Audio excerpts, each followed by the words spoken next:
Good afternoon, everyone. Thank you for joining me on FOA Live this week. Pleasure to reconnect with everyone and follow up on last week when we hopped on. I was actually out in Connecticut on the shoreline with a number of you, and we were kicking off the FOA fall retreat, which thank you to everyone who joined, everyone who participated in some way.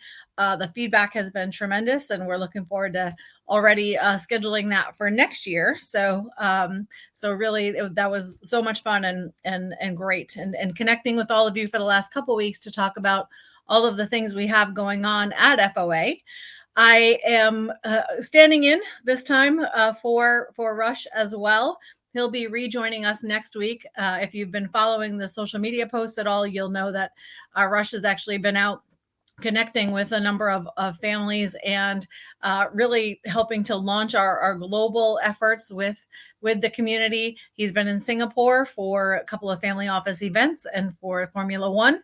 And so he is traveling back, and we're excited to officially welcome back to the show next week. Just a couple housekeeping things, and then I'm excited to launch into speaking with our guests. We have our peer communities that I mentioned last week that are launching, our impact communities, next generation, our investment interest groups, and the other areas that we're ramping up committees for and really seeing a lot of interest and a lot of focus. So I'll be putting out some posts specifically about those efforts, and look forward to answering questions, also getting all of you involved. And if you're interested in any of the committees, when we do post the information, please let me know. We're going to form those and get them announced, and really start to get to work on some cool things. As far as events, we are going to be closing out the tickets and the housing for the Formula One Austin and Vegas. And we also have a number of members only event invitations that'll be going out. So please make sure that you are on the watch for those emails. If you are an FOA member or Resource Council member, you will start to see things that are offline that are coming directly to you as programming. And the general calendar will see a lot of updates as well. So really, again, looking forward to some great times ahead, and appreciate all the support.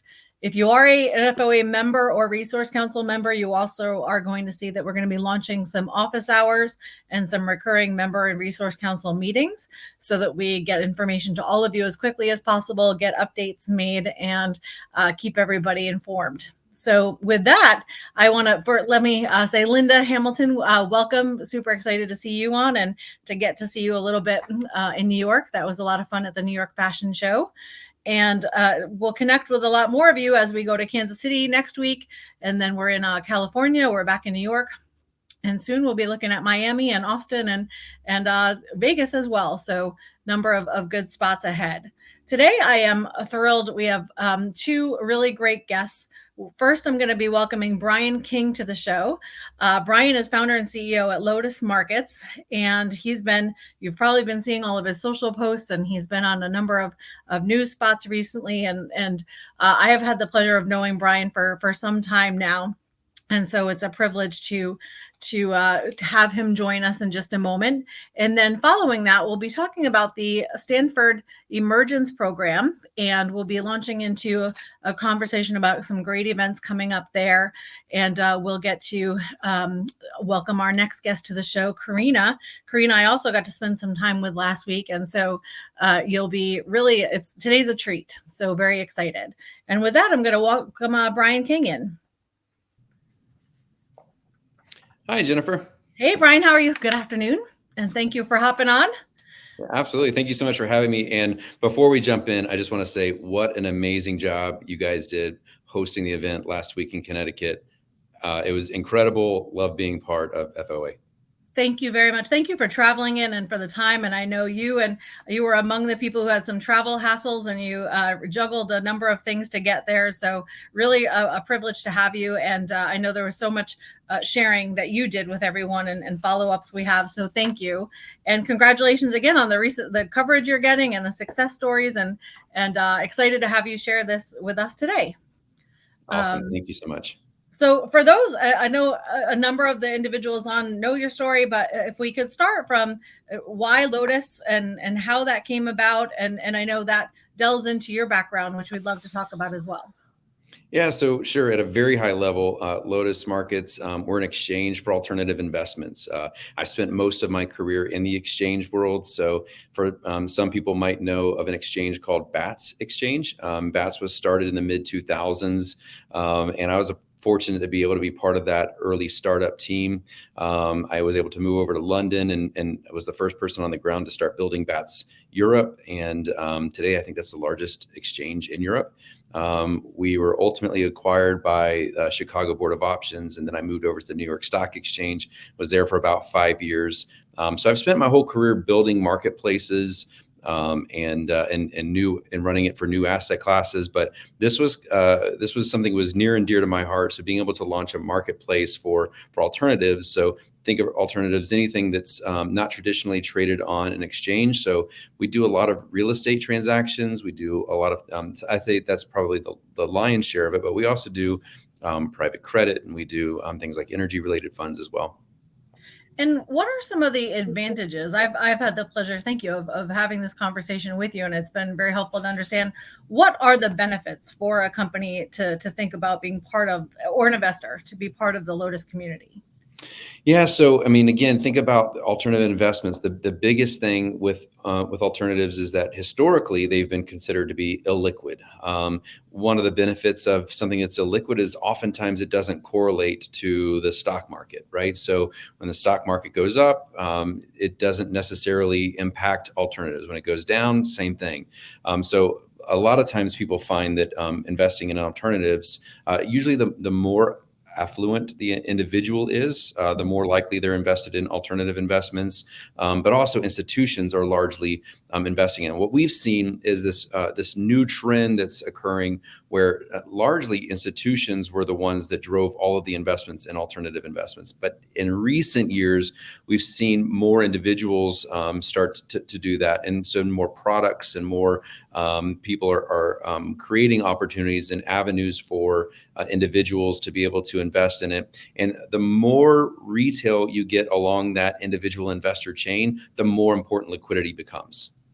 And on the flip side of that, you and I had a bit of a conversation about companies who are on the path to going public at some point, and about the life cycle stages there. And there are some benefits we were discussing that those companies can take advantage of, and why they think about something like this. Can you go into that a little bit? Yeah, sure. So as the life cycle for many companies, their ultimate desire is to be listed on exchange. The same exists actually for a lot of alternative investments. So if you have a big fund that's now it's an alt, so it's illiquid, but it's more than $1 billion. A lot of times, the end result of how they want to be able to provide liquidity to their customers, their investors, is through a listing event. And so when you're thinking about that, sometimes if you've got a lot of people that would like to be able to sell, right, when the full liquidity becomes available on exchange, you really want to be able to find a strategy to be able to allow that fund to have a pre-IPO liquidity event. Allow all the people that want to have an exit, that are going to be anxiously waiting to hit that sell button, allow them to have that exit, so that when it ultimately lists on exchange, it's able to do it in a way that doesn't have a initial downward pressure. Great. And so because you're talking about, anytime we get into alternatives, I at least hear a fair amount of time that this is where there's some sense that people go rogue, that this is the chance where if you want to be all over the place and kind of find alternative paths, and sometimes that's used in a way, again, that is sort of termed as having a lot of freedom to it and not so much regulation. But that's really not the case. Can you talk a little bit about the regulation and how this is all governed and the oversight? Yeah, so I'll start with us. I mean, so we are registered as an ATS. And an ATS is, again, very similar to a stock exchange. I mentioned BATS as being the place where I started initially. That actually was an ATS before it officially became an exchange as well. In fact, it stood for Better ATS, or Alternative Trading System. So we're, as an ATS, It functions a lot like an exchange, but has a different regulatory oversight. An exchange self-regulates. An ATS allows FINRA to regulate it. So we're a broker dealer, an ATS, and we also happen to be a transfer agent. So a lot of regulation involved in what we do. But when it comes to like the actual products that are listed on our marketplace, again, we ensure that there's at least some minimal level of disclosures that are available. So again, it's not, for people who are buying or selling things on our marketplace, we're taking as much information as we possibly can about the fund and making it available through our marketplace. And for those who don't, congratulations on third largest ATS, right? That's right. So big news there, and thank you. And so for those who aren't aware, what is an ATS? So again, it's an alternative trading system. And again, that was something that was created, only a few decades ago. The idea of what an ATS is pretty young, but again, it allows for different types of ways for people to trade different products. The initial ATSs that were created were really for equities. Again, I mentioned BATS was an ATS before, an alternative trading system, and what that allowed us to be able to do is work with broker dealers to be able to trade and cross orders on a marketplace. With an exchange, they have what's called a protected quote, and that really applies in equities when you're dealing with certain types of investments. But really the idea is it's designed to be able to allow any type of an asset to be able to be traded again in an exchange, in an open marketplace. And so that's why we want to be able to create that. So there was. Again, it had the ability to be regulated. It gave some sense of assurance to people who were wanting to be able to interact with us. And then, of course, the ability to have kind of an open and fair marketplace. Great. And can Lotus be utilized by primary or first-time listings, or is it purely for secondary transactions? So technically we are approved to do both. So we can do primaries, but our core focus is trying to do secondaries. What is very interesting with our marketplace, the fact that we're an ATS that's actually approved to be able to allow individual investors to trade and be members of the ATS directly.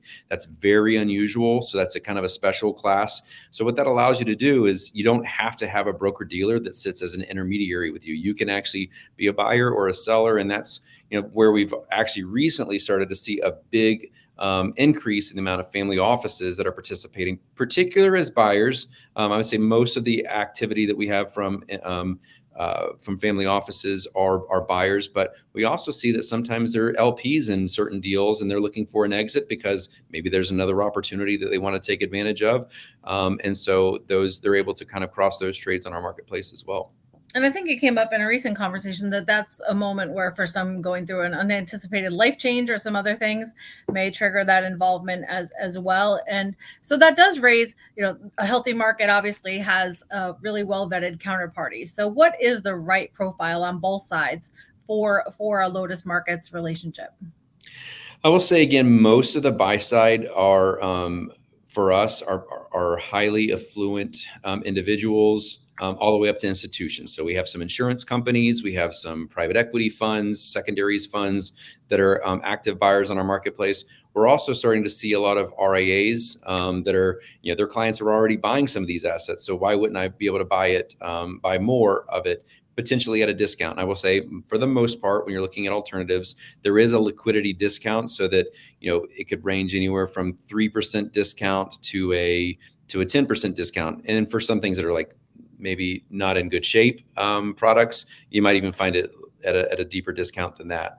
And then, like I said, on the sell side, we have everything from institutions selling all the way down to a retail individual investor. But to be a buyer, at a minimum, you have to at least be an accredited investor. Great. And so, Brian, with your okay, what I'd love to first want to thank you. I know you're part of the Family Office Association Resource Council. And so for those interested, I want to extend the offer on your behalf, that those who have questions really about this as a space, we're going to encourage them to reach out to FOA through our whether it's social media or through our email, and we'll route those to you just so people can continue to get a better understanding. And you and I were having the conversation before we aired about ensuring that through the website people can learn more and just multiple paths to really following your continued success. What's next for Lotus? Yeah, so I think the next thing within the next week or two, we'll be making an announcement about another partnership that we have. We just recently launched, full private real estate deals. We're getting ready to launch our first another private real estate deal. We're also going to be launching our transfer agent business, and that actually unlocks a lot of different things for us and the different types of products that can be traded across our marketplace, and so. It's really about partnerships. We have a lot of direct listings where the sponsors are saying, "Hey, we look at Lotus and we say that's the place where we need to be able to provide secondary liquidity." So I think the biggest key for us is going to be partnerships. Great. Well, so if people continue to follow you, they're going to see how super busy you are. We'll share out how talented you are in a number of settings, including musically. So we'll make sure people get to see that as well. Again, Brian, really a privilege for me to have the time with you and for FOA to have you as part of Resource Council. And again, any messages that come in, we'll be happy to send them over to Brian and make sure we get people connected. Thank you again. And Brian, we will follow up as your story continues. Awesome. Thank you so much, Jennifer. Have a great afternoon. Thank you. Thank you. And so we're going to say goodbye to Brian right now. And we're going to actually welcome Karina in with us. And so Karina, I know, thank you. And good afternoon. And thanks for joining us from, I would say the Bay Area because I'm such a fan, but from Stanford. And so You and I were introduced recently by actually a member of our Resource Council. And so Karina would love to share a little bit about you. And I'm never shy, so I want to make sure I get this right. And I'll keep repeating it with Katrulia. I always ask someone else to pronounce their last name correctly, so I don't butcher it. Yes, Karina Alexanyan. Okay, all right. And so I practiced it many times when I had the privilege of seeing you last week, and I'm going to keep making sure you pronounce it first so that everybody gets it correctly. But Karina, thank you for joining. And you and I have obviously had the chance to talk about the Emergence program, but would you share a little bit about yourself, about Emergence, and kind of how it evolved and where we are? Yeah, absolutely. Thank you so much for having me, Jennifer. And thank you and the Family Office Association for hosting me in Connecticut last week. Can't believe that was a week ago already. It was really an amazing experience. Really enjoyed meeting the community and seeing where you guys are, how you're evolving and where you're going with that. So I call myself a social scientist working in tech. My background is at the intersection of social science and technology. I work with a number of different organizations. Now I have my own consulting practice working in what I call responsible tech or responsible innovation, where I help organizations make sure that the tech that they develop is in line with the public interest. Specifically here, I am here on behalf of Emergence, as you mentioned, and Stanford University, and some members of the Family Office Association may be familiar with some of the family office work that I've done with Stanford University in the past, specifically with a group called the Global Project Center. I had a couple of events, which is how I met Lonnie. And currently I'm working with Emergence, and Lonnie kindly did the introduction to you all. So we're a group at Stanford that is a new organization, been around for about 2 years, and we are housed in the School of Bioengineering. Our founder had a biotech startup that she sold and then returned to Stanford. And our mission is really to shift the entrepreneurial ecosystem and the health ecosystem. So we have this kind of twofold, pretty ambitious mission.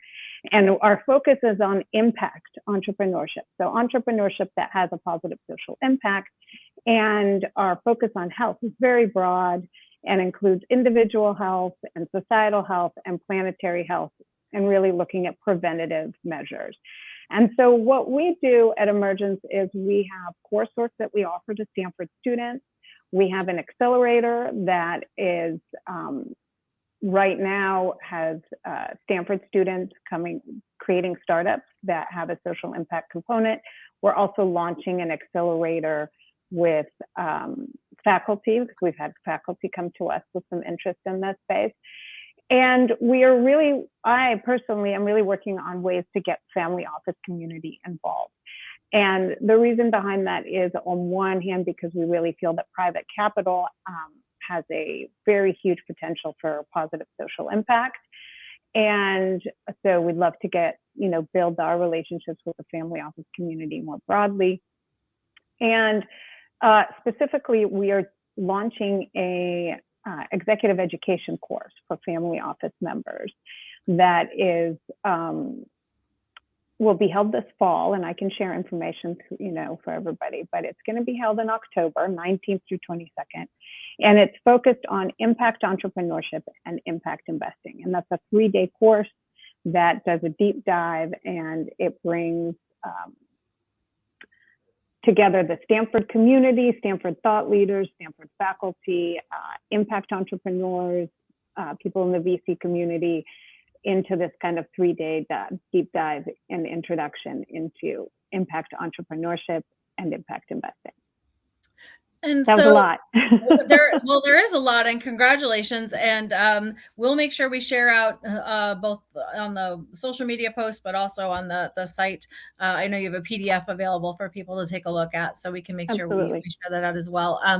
And when we think about entrepreneurship, though, can we talk a little bit about the profile of a right fit? Because that's used so broadly that I think sometimes people wonder, are you talking about startup community? Are you talking about something more evolved? Or how does somebody know if they're a right fit? Do you mean for the executive education program specifically? Yeah.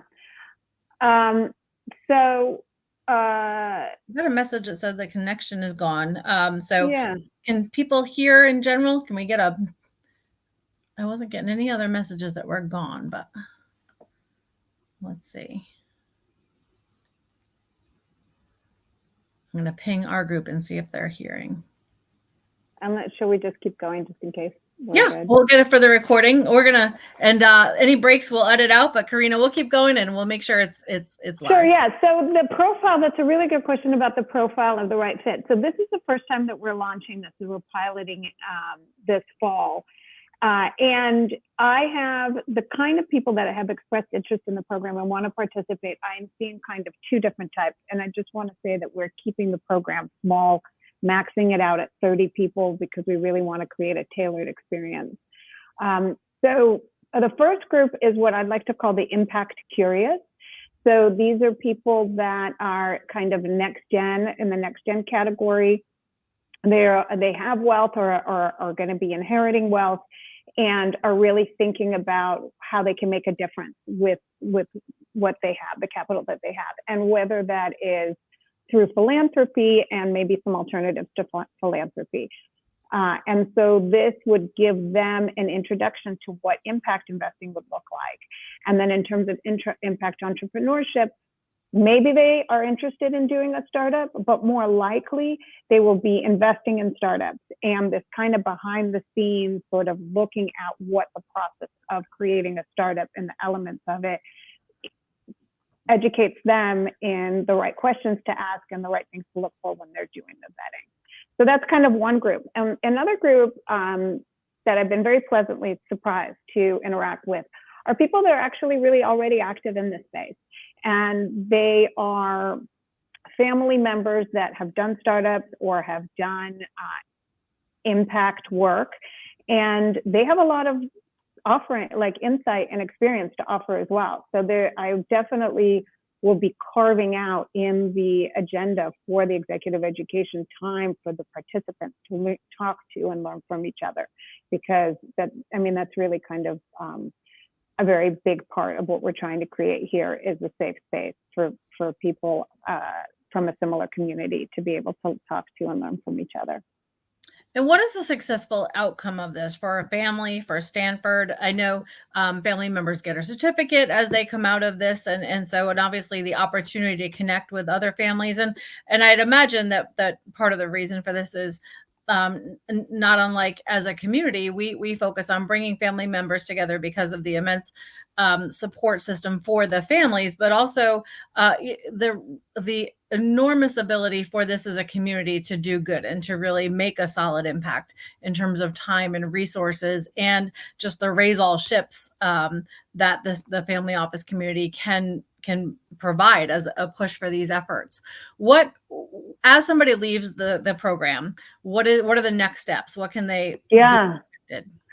That's a great question. I'm so glad that you asked that. I mean, we are definitely hoping that this is a first step towards a larger community effort. So we will be doing more events and conferences. Maybe Jennifer, you and I have talked about working together on events. If this is successful, we would love to be offering more courses, maybe a repeat at this level or actually next level. Potentially the graduate, there's a community of family office members that are interested in impact that they will get to know. We have relationships with other groups that may be of interest to this community that are focused on impact. They will also have an introduction to what Stanford is doing and learning more. Maybe there's some interest in continuing a relationship with the university. They will have introduction to startups that are coming through the ecosystem that definitely are going to be part of the emergence family long-term, if that's what they would like. So really, fundamentally building a network and building those network connections.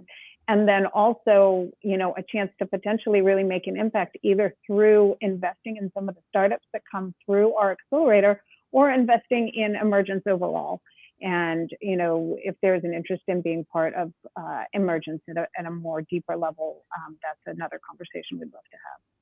Well, and I think that's super important. I guess I have two questions. The first is, I understand that this is connected through multiple parts of Stanford. So why it's its own program, you're connected to a number of departments and a number of efforts within the university, and would love to talk about that. And then second is, for individuals who may not be able to attend this specific event, you just mentioned a number of ways that this is reaches beyond the few days, and that people can be involved and follow what you're doing. And so can we talk about those, the connection to the university and then the broader picture?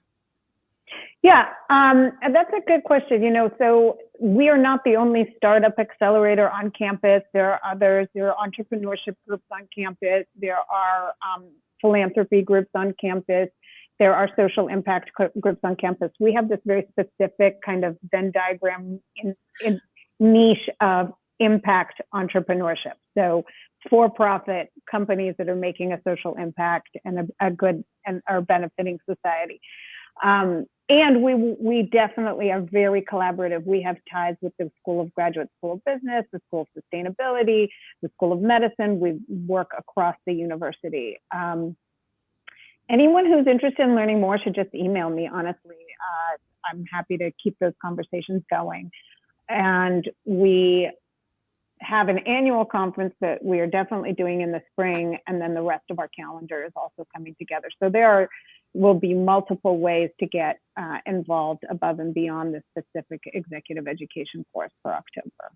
Thank you. And so, I was so excited for us to bring this to the FOA Live community today, because as you know from last week and our ongoing conversations, we, through Family Office Association, have such a commitment to the continuing build out of the community, with a focus on helping to raise up and support families so that they are able to make an impact and do good and carry this forward. So excited to see how your program continues to evolve. Congratulations. And as a community, want to just share, we're certainly very interested in ways to collaborate and look at opportunities to just really make these types of efforts a key part of the conversations we're having. And so again, if there's interest, please feel free to reach out, either certainly if you're able to attend the event, amazing. And if you reach out to Karina directly, we'll make sure her information is available. We'll also post it out on social so that you're able to connect with her. Karina, thank you very, very much for joining. Thank you. Appreciate it. And we'll follow up and hopefully track your success stories. Thank you so much. Really a pleasure to be involved, and so glad to be part of this community. Thank you very much. And we'll connect with you soon. And so with that, we'll say goodbye to Karina for today, and Karina will follow up with you. Thank you. And we'll start to wrap up the show. The half an hour goes by very, very quickly, but I realize, especially in your Mondays, it's a tremendous use of time, and really value having you with us. We will be sharing out on our shows as we go forward. For the next several weeks, we'll be introducing some of our amazing speakers that were with us last week, and topics ranging from investing in healthcare and in environmental efforts, as well as current tech and updates in digital media, a variety of topics that we'll be covering. And we'll also be starting to really focus on multi-generational success and support in terms of sharing out best practices and resources.